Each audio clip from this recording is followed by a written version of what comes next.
He did not shed a single drop of blood, nor fire a single shot from his old musket. But what this chief did before the eyes of the astonished European ambassadors forever changed the course of world history and laid the foundation for the most powerful nation on the planet. This incredible diplomatic drama unfolded before the eyes of hundreds of witnesses who could not believe what they were seeing.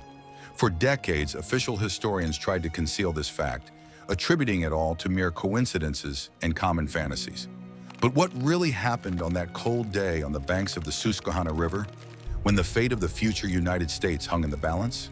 Today's story comes to us from a viewer named Arthur from Albany, New York.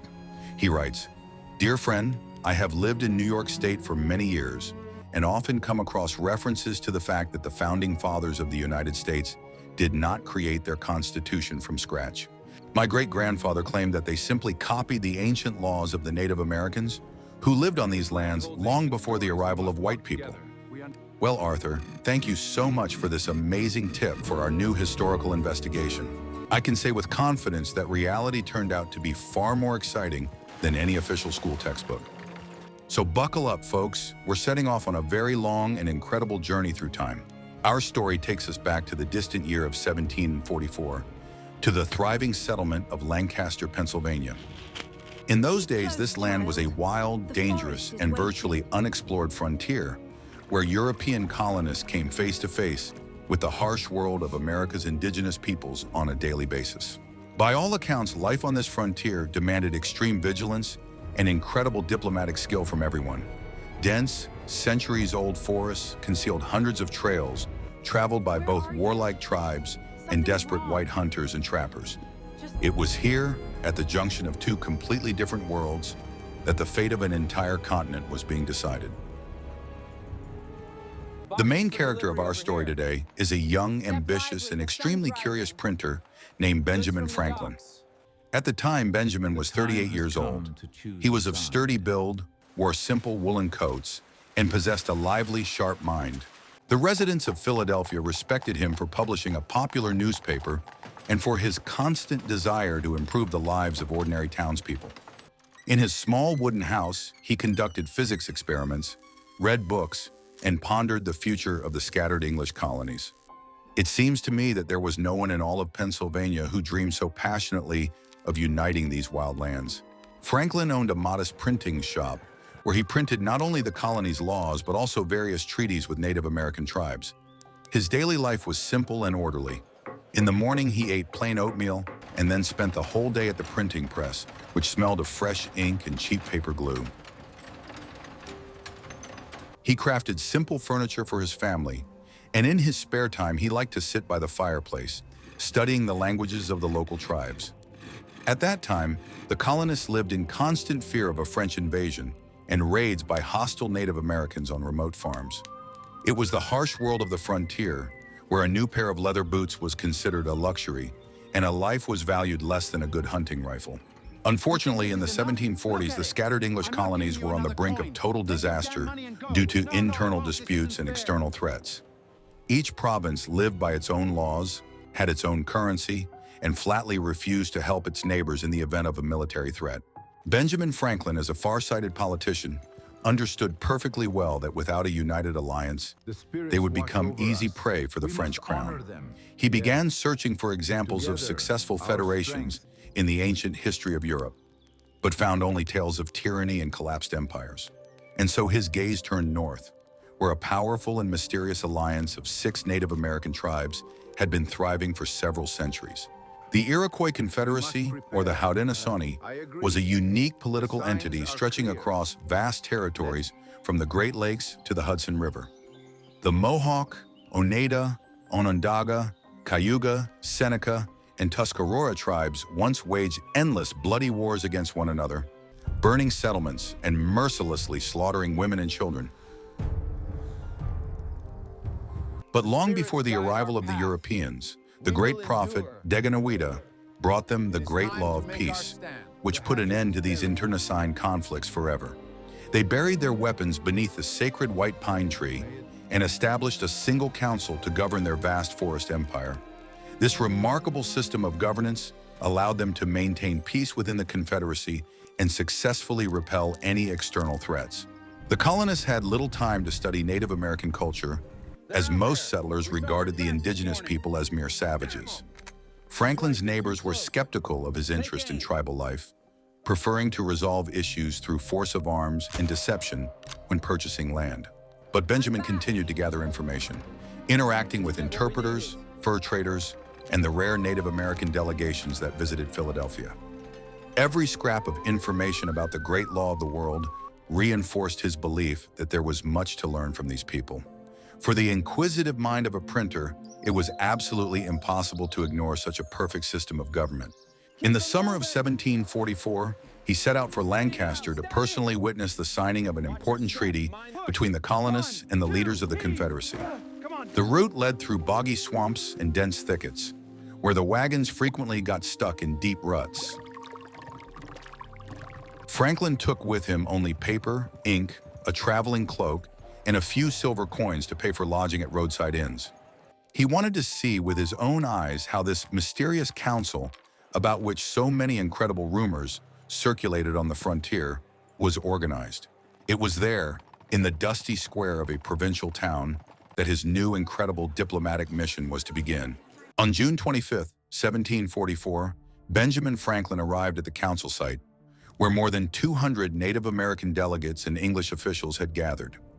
The site was on the outskirts of Lancaster, where tents had been set up among the old oak trees and a large ceremonial fire had been lit. Great chiefs sat right on the grass, adorned with feathers, wampum shells, and traditional tattoos reflecting their military exploits.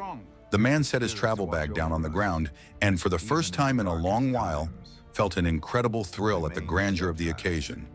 Now this forest clearing was to become the birthplace of the greatest political idea of the coming century.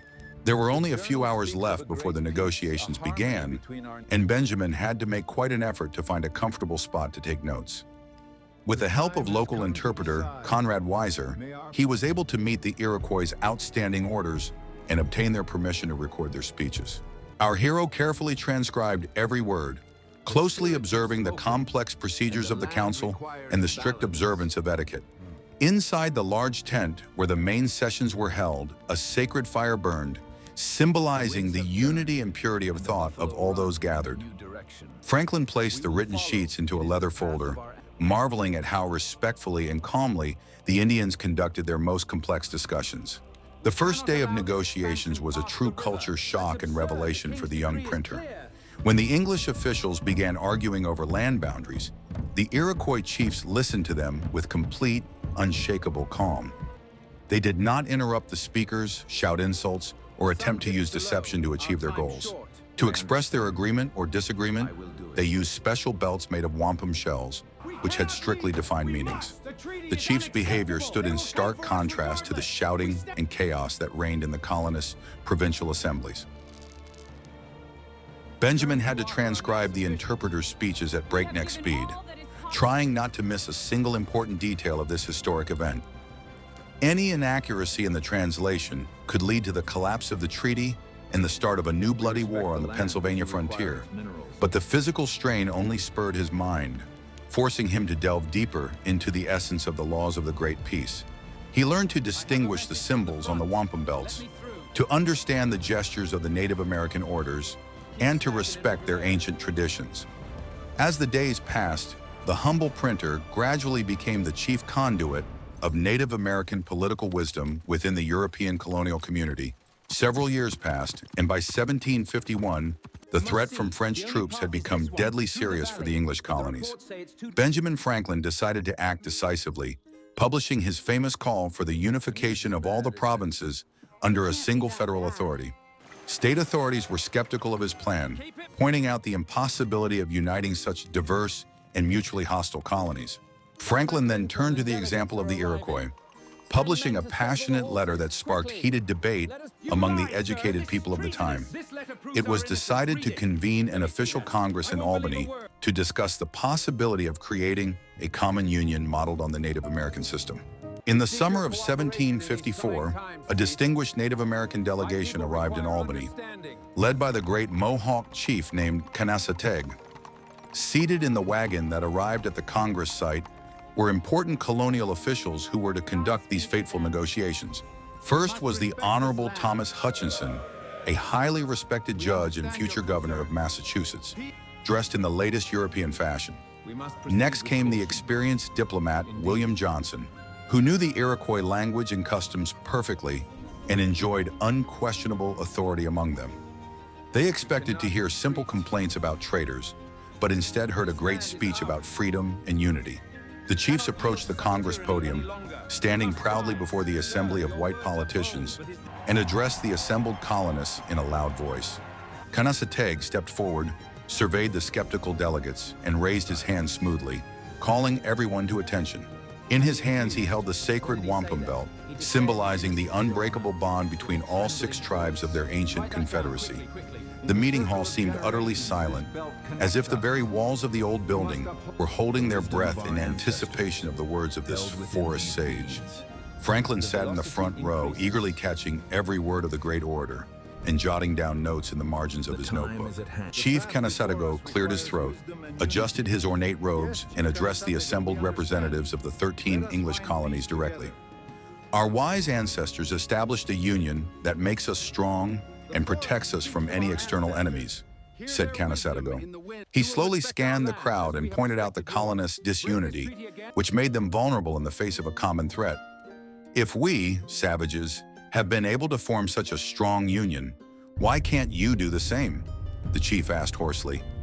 It was a historic moment when a Native American taught a lesson in statecraft to the finest minds of European civilization. William Johnson translated these words to the assembly, and a heavy, stunned silence fell over the room. Many delegates began to whisper among themselves, struck by the simplicity and grandeur of the political concept proposed by the Indian chief. Haudenosaunee warned that if the colonies did not unite immediately, they faced certain destruction and ruin at the hands of their enemies. His tone was so persuasive and majestic that even the most die-hard skeptics among the colonists fell silent. Realizing the power of this argument, Benjamin Franklin presented his famous Albany Plan, which almost entirely copied the structure of the Iroquois Confederacy. However, adopting such a radical plan at that moment was practically impossible due to the stubbornness of the local colonial governments. The royal governors feared the loss of their absolute power and hastened to reject Franklin's proposal under plausible pretexts. And while Benjamin Franklin watched this political defeat unfold, the ancient Iroquois Confederacy continued to live by its ancient laws of freedom. The door to the unification of the colonies had temporarily closed, but the seeds of a great idea had already been deeply sown in the minds of future revolutionaries. Thus ended the first serious attempt to transplant Native American wisdom onto the political soil of the future United States. Upon returning to Philadelphia, a disheartened Franklin continued to promote the ideas of the Iroquois system of government through his newspaper. He published detailed reports on treaties with the Indians, describing their system of separation of powers and each tribe's right of veto. Sheriffs and judges read these articles with great interest, though many continued to treat the indigenous people with the same arrogance as before. In those days on the frontier, there were other concerns to occupy people's minds than spending time reflecting on the rights of indigenous peoples. Therefore, Franklin's ideas temporarily faded into the background, awaiting their true moment in history. However, it was absolutely impossible to conceal the truth about the power and perfection of the great law of the world in the colonies, no matter how hard the imperial authorities tried. Rumors spread faster than the creaking of wagon wheels on the rocky roads of the frontier on market day. Local thinkers and farmers secretly discussed the Native American system in taverns, where even women had a say in choosing their leaders. Some called it a wild fantasy, while others sincerely admired the freedom enjoyed by members of the Haudenosaunee Confederacy. The name of the great law of the world gradually became a symbol of true freedom for all colonists oppressed by the British Crown. The community's reaction to these publications was extremely mixed, dividing educated people into 2 irreconcilable political camps. Some conservatives considered it offensive to use the laws of the Redskins to govern the king's civilized Christian subjects. Supporters of freedom, on the other hand, saw this as the only chance to escape the tyranny of the English Parliament. Debates in the local coffee houses of Philadelphia and Boston sometimes escalated into full-blown brawls, fueling interest in the Native American Constitution. But none of the ordinary people at the time could have guessed how deeply these ideas had penetrated the minds of the future founding fathers. Meanwhile, the decades passed inexorably, bringing ever closer the inevitable moment of the Great American Revolution. America was changing rapidly. The colonists dumped English tea into Boston Harbor, and calls for complete independence rang out more and more frequently in the streets of the cities. The country was in turmoil. People devoured Thomas Paine's pamphlets and prepared for a long war to defend their natural rights. But high in the forests of New York State, time seemed to stand still, preserving the ancient traditions and laws of the great Iroquois. Benjamin Franklin continued to maintain ties with the chiefs, drawing on their advice as he shaped the new political reality. In the early 1770s, the future founding fathers began actively drafting a constitution for the new independent state. Thomas Jefferson, John Adams, and James Madison spent hundreds of hours debating how to limit the president's power and protect freedom of speech. They reread the works of European philosophers but found no practical examples there of democracy functioning across large territories. And so they turned once again to the experience of the Iroquois Confederacy, which had successfully existed for over 3 centuries without kings or tyranny. The great law of peace became the very missing element that allowed for the union of individual freedom with the stability of a vast state. In the years following the War of Independence, American leaders repeatedly turned to Iroquois chiefs for diplomatic support and advice. The renowned historian and diplomat Charles Thomson personally studied the structure of the Indian Council, comparing it to ancient Greek republics. He described the Iroquois system as a model of the ideal balance of power between central authority and the autonomy of individual tribes. Franklin actively drew on this research when drafting the Articles of Confederation, the first constitutional document of the new American Republic. This document became an important step toward the creation of the final version of the U.S. Constitution. The official reaction to these borrowings in subsequent centuries was carefully concealed and hushed up by American historians due to racial prejudices. 19th century scholars devised a wide variety of theories regarding the origins of American democracy, linking it exclusively to the European heritage. They claimed that the founding fathers were inspired solely by ancient Rome, the English Magna Carta, and the works of the French Enlightenment thinkers. But all these academic theories were shattered by simple historical facts and documents preserved in the archives. While historians argued, old manuscripts by Franklin and Jefferson continued to hold irrefutable evidence of Native American influence. Even during the turbulent 19th and 20th centuries, when Native American tribes were driven from their lands, the memory of the great law of the world lived on. Strange additional events began to unfold around the origins of the U.S. Constitution, only deepening the overall historical mystery. Researchers began to find striking parallels between the structure of the U.S. Senate and the Council of Iroquois Chiefs.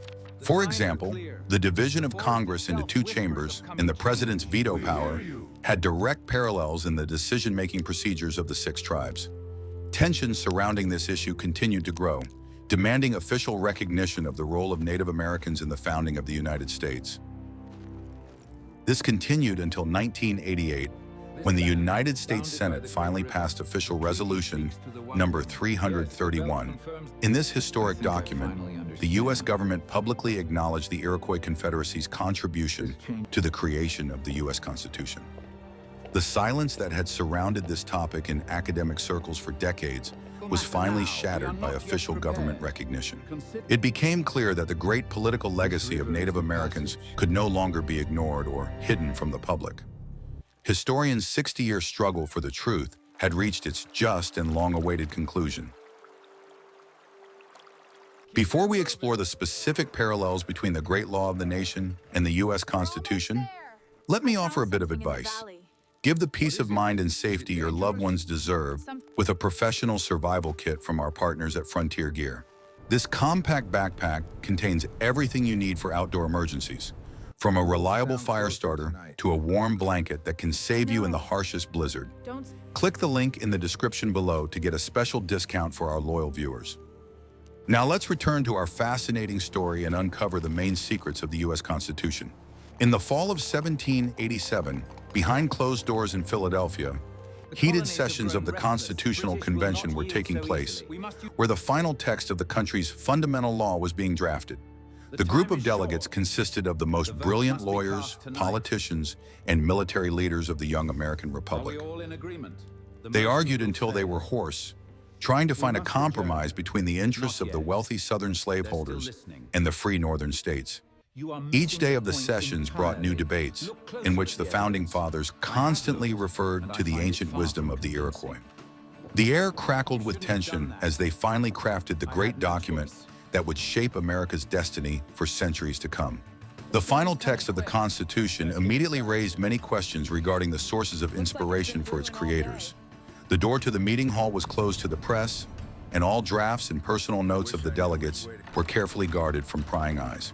It took historians centuries to study the personal archives of the convention participants and find direct references to Native American laws there. The smell of centuries-old dust hit the researchers' noses when they opened the old trunks containing Benjamin Franklin's correspondence. Rays of light in the archives began to reveal from the darkness astonishing evidence of the direct influence of the great law of the world. And so, debates about this historical borrowing continued for several decades in universities and in the pages of academic journals. People put forward a wide variety of theories, sometimes utterly fantastical, about exactly how the American Constitution was created. Some insisted that the Founding Fathers had created an ideal system solely through their own genius and their study of European philosophy. Others whispered that the entire project was a Masonic conspiracy aimed at establishing a new world order. Still others believed that the U.S. Constitution was a direct continuation of British legal traditions, modified under the influence of the war. The first theory regarding the purely European origins of American democracy has always enjoyed enormous support among conservative historians. People sincerely believe that Thomas Jefferson and his colleagues were inspired solely by the works of John Locke and Charles Montesquieu. They thought that the savage tribes of America could not have created such a complex and balanced system of government. This version was fueled by a general disregard for indigenous cultures that had prevailed in American society for centuries. However, researchers found not a single real-world example in European history of a successful federation similar to the American one. The second theory was that any similarities between Iroquois laws and the U.S. Constitution were pure coincidence.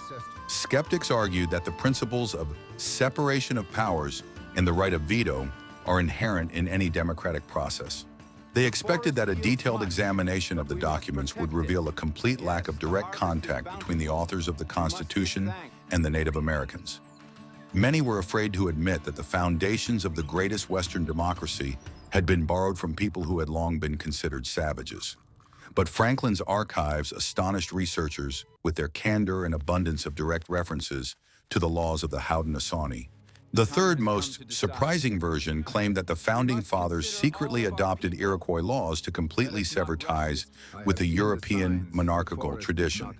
Romantics believed that the founders of the United States wanted to build a new society based on the principles of freedom they had observed among the indigenous peoples of the frontier. They told stories of how Benjamin Franklin held secret meetings with Native American chiefs to discuss the details of the future government. People wanted to believe that the spirit of the great American land spoke through the words of the U.S. Constitution, but reality, as is often the case, turned out to be much more documented and irrefutable. But if you really want to know the truth, here is what modern researchers have discovered in the archives of the U.S. Congress. On the pages of Benjamin Franklin's personal diaries, yellowed with age, there are clear records made during his meetings with Iroquois chiefs. He explicitly describes the great law of the Iroquois as the ideal model for uniting the 13 colonies under a single federal flag.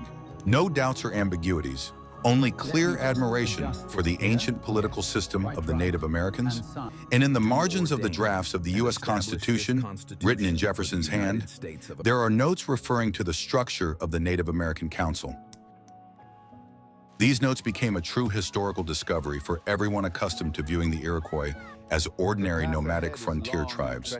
But this did not happen because European settlers wanted to erase the memory of Native American culture from these lands, but because acknowledging this fact shattered the myth of white supremacy, which justified the colonization of the continent. The Native American Constitution laid out with striking precision the rights of citizens, freedom of speech, religion, and even the protection of women's rights. The Founding Fathers simply took this working model and adapted it to the needs of the young American state. Did the framers of the U.S. Constitution regret having to draw on the experience of America's indigenous peoples when establishing their own state? Judging by the surviving correspondence between Franklin and Jefferson, they were proud to have been able to combine the best ideas of two worlds. Instead of blindly copying European monarchies, they created a unique blend of frontier freedom and strict legal norms. Historians have found hundreds of documents confirming that the Iroquois Great Law of Peace became the spiritual and political foundation for the United States. Over many years of diplomatic work, Benjamin Franklin literally brought the freedom of the forest into the halls of Congress. The history of the creation of the U.S. Constitution forces us to take a completely new look at the familiar narrative of the settlement of the American frontier. Are we capable today of abandoning old prejudices and acknowledging the great legacy of those who lived on this land before us? What drives great nations when creating their laws? A desire to blindly copy the experience of others, or a willingness to learn from nature itself? This mystery of the Iroquois Constitution will forever remain a pivotal chapter in the history of the birth of American freedom at the frontier of civilizations. Is it possible that someone watching this right now is holding new archival documents in their hands and is ready to add to our story? That's all, my friends. Now you know the rest of the story of Benjamin Franklin, the Iroquois Confederacy, and the birth of the U.S. Constitution. I want to express my immense gratitude to Arthur from Albany for sending us this amazing topic for our historical investigation. Be sure to send your own historical discoveries, stories, and family legends to my email. I read them with great interest. Thank you so much for watching. Take care of yourselves and cherish the true history of your land. And, as always, don't forget to like and subscribe to the channel to hear more true stories about the settlement of the American frontier.